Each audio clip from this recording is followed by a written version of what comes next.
and this is chapter 33, Prince Caspian.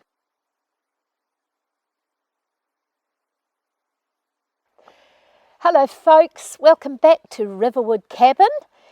I'm Rosie Boom and I'm the author of the Barn Chronicles, and I'm reading to you from the first book, which is Where Lions Roar at Night. This is chapter 34, Chickens at Last.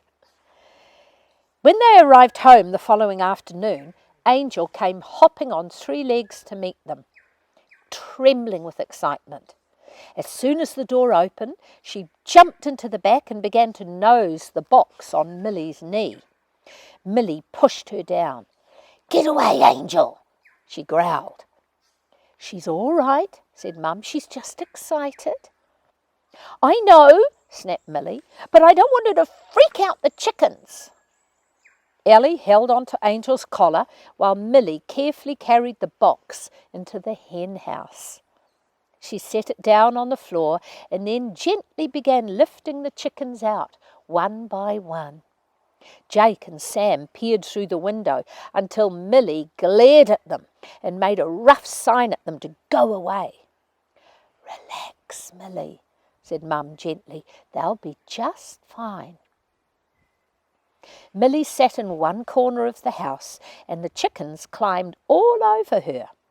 After a few minutes, the door edged open and Ellie and Sam and Jake squeezed in. "Shut the door!" She felt all wound up inside. She didn't want one of the chickens to escape or get hurt or anything. Mum watched them through the window and took a few photos.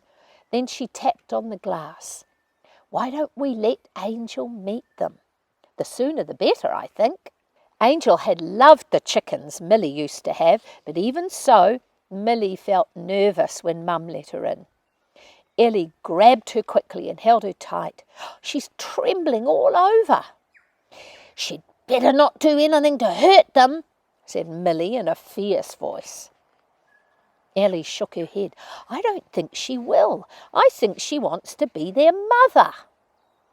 Angel trembled and shook as they let her gently sniff each chicken. Good girl," Ellie kept saying. Once she'd met them all, Angel lay down on the floor and stayed as still as a stone, while the chickens ran all around her. At last Millie said, "Let's put her outside now."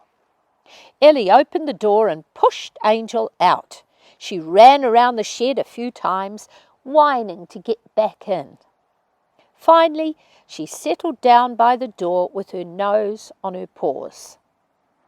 Millie and the other children stayed in the hen house with the chickens for the next 2 hours, while Angel guarded them outside. "Dinner," called Mum.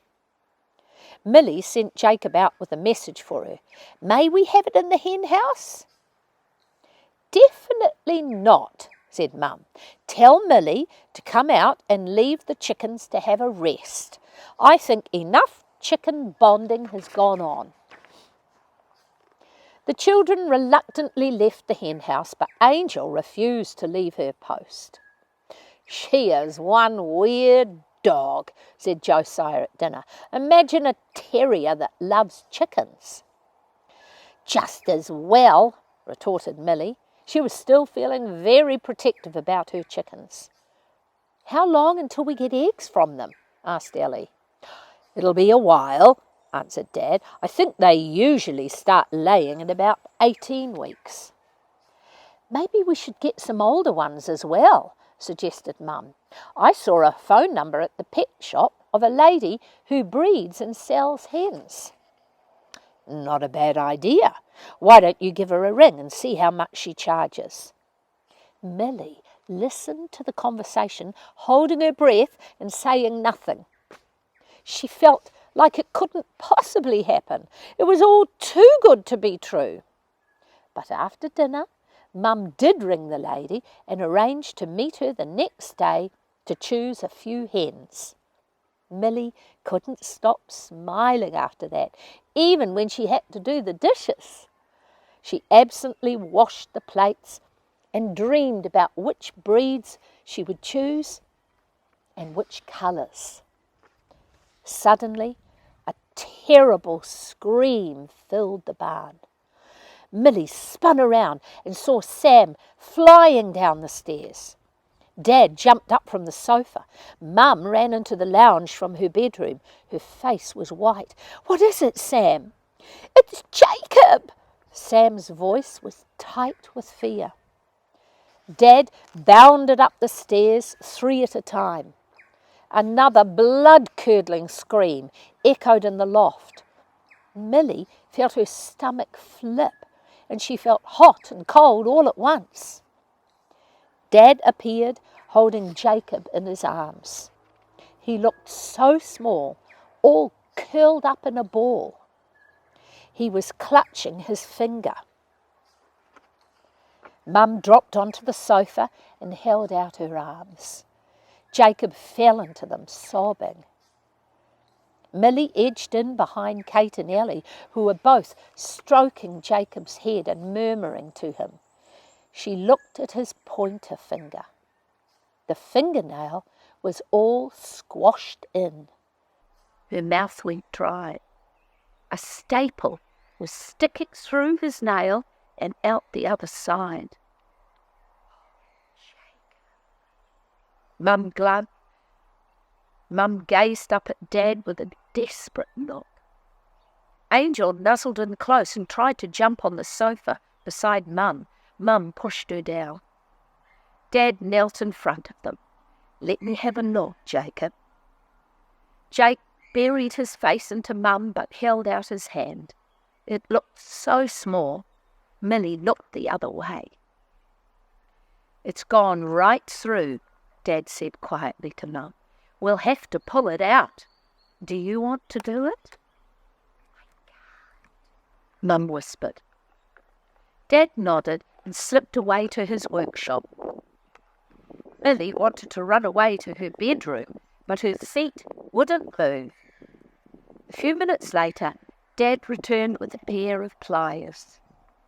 Mum gave him a worried look.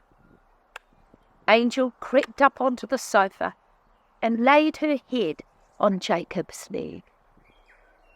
"You're going to have to be brave," whispered Mum into Jacob's ear. "Try and hold very still and let Daddy pull it out." Jacob curled up into a tight little ball in her arms and squeezed his eyes shut. Dad gently took hold of his hand and then picked up the pliers. Milly turned away. She couldn't watch. "It's out!" Dad held up the pliers with a bent staple in their jaws. "Thank you, Lord," breathed Mum. Jacob opened his eyes, took a quick look, then buried his face into Mum again. His crying stopped, and he let out a long, shuddery sigh. Sam came and sat beside Mum and leaned against her. "We were making planes," he whispered. "We were stapling rubber bands to them, but the stapler stopped working, so Jacob tried to fix it." Mum stroked his cheek. "Never mind, Sam. It's all over now." Milly sat down on the sofa and stroked Angel's head. She suddenly felt tired and drained, and all she wanted to do was go to